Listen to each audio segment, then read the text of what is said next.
আসসালামু আলাইকুম সবাইকে। সবাই কেমন আছেন? আশা করি সবাই অনেক ভালো আছে। তো আজকে শুক্রবার, আজকে আমরা বের হয়ে গেলাম নামাজের উদ্দেশ্যে। এর আগের শুক্রবারে আপনারা দেখছেন যে আমি আমার ভাইয়ার পাঞ্জাবি পরছি, কিন্তু এইবার আর আমার ভাইয়ের পাঞ্জাবি পরি না, এবার আমার নিজেরই পাঞ্জাবি পরছি। আর এর আগের ভিডিওতে আমি বলছিলাম যে আমরা ছোট মসজিদে নামাজ পড়ি, কিন্তু এইবার আমরা যাবো বড় মসজিদে। যে মসজিদে এর আগের ভিডিওতে বলছিলাম যে এক কাতারে 1-150 জনের মতো দাঁড়িয়ে নামাজ পড়তে পারে। তো আমাদের বাসার সামনে যে ছোট মসজিদ আছে, ছোট মসজিদ থেকে 2-3 মিনিট হাঁটলে আমাদের বড় জামিয়া সোবানিয়া মসজিদ। আর এইবার আমার সাথে ইসমাইলও আছে, আমরা দুজন একসাথে নামাজ পড়তে যাব। আর বড় মসজিদে প্রত্যেক শুক্রবারই একটা মেলার মতো বসে, এইখানে অনেক কিছু পাওয়া যায়, ফল থেকে শুরু করে সবজি, চটপটি, ফুচকা, আরো নানা কিছু। তাই এগুলো থেকে ইসমাইল বলতেছে, কাকা চলো আগে আমরা একটু কিছু খাওয়া দাওয়া করি, তারপর নামাজ পড়তে যাই। আর যেহেতু আমি যাব নামাজ পড়তে, এই জন্য আমি বাসা থেকে কোনো টাকা পয়সা আনি না। আর এইদিকে যারা দোকানদারি করে তারা সবাই আমাকে ভালোভাবে চিনে, এই জন্য আমি যদি কোনো সময় বাকিও খাই আমাকে কোনো সময় না করে নাকি। তো আমরা আলুর চপ খাওয়ার পরে নিলাম হলো 2 প্লেট চটপটি, আমি 1 প্লেট, ইসমাইল 1 প্লেট। তো আমি যে দোকান থেকে চটপটি খাচ্ছি এটা হলো আমার আশেপাশের ছোট ভাই,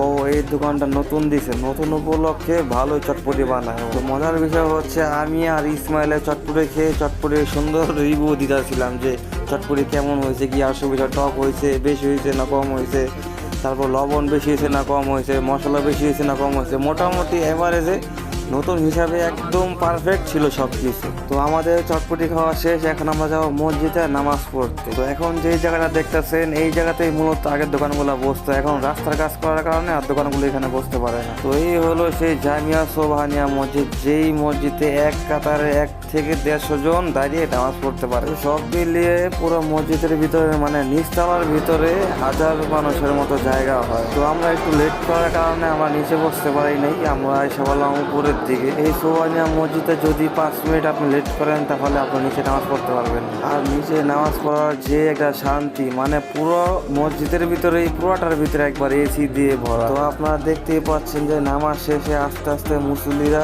বাইরের দিকে বের হইতেছে। তো আমরাও নামাজ শেষ হওয়ার 5 মিনিট পর উপর থেকে নিচে নামলাম, কারণ যদি আমরা নামাজ শেষ হওয়ার সাথে সাথে আমরা নিচে নামি তাহলে আমরা নামতে পারবো না, কারণ এত পরিমাণ ভিড় থাকে, অনেক পরিমাণ ভিড় থাকে, মানুষ তো বেশি হয় অনেক, তাই এত পরিমাণ ভিড় থাকে। তো আমিও একটু এই সুযোগে নামার সময় একটু ভিতরের ভিডিওটা করতেছিলাম যে ভিতরে কি পরিমাণ মানুষ আছে। বাইরে হইতেছি আমরা এখন। তো বাইরে হওয়ার সময় আমরা একটা কাজ করি, আমরা মেন গেট দিয়ে না বের হই, আমরা বের হই সাইডের একটা গেট দিয়ে। যেই গেট দিয়ে বের হলে আমরা একটা বাগান বাড়ির ভিতর দিয়ে বের হইতে পারি। এই বাগান বাড়ির ভিতরে ঢুকলে কেউ বলতেই পারবে না আমরা কি যে শহরে বসবাস করি। তো এই বাগান বাড়ির ভিতরে ঢুকলে আপনার মনে হবে যে আপনি পুরো একটা গ্রাম সাইডের ভিতরে আছেন, মানে